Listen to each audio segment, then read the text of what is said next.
माँ ने उससे कहा, बेटा, किस्मत ने तुम्हें एक मौका दिया, लेकिन क्या तुम हमेशा किस्मत के सहारे बैठे रहोगे या अपनी मेहनत से अपनी जिंदगी सुधारोगे? यह बात अब्दुल गफूर के दिल को छू गई।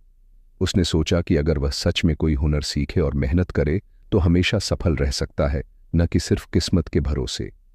फिर उसने राजा से मिले इनामी पैसों से एक व्यापार शुरू किया, मेहनत की और जल्द ही एक इज्जतदार और सफल इंसान बन गया।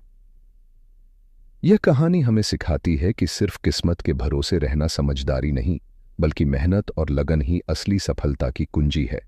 अब्दुल गफूर को एक मौका मिला, लेकिन उसने समझदारी से उसका सही इस्तेमाल किया और अपनी जिंदगी संवार ली।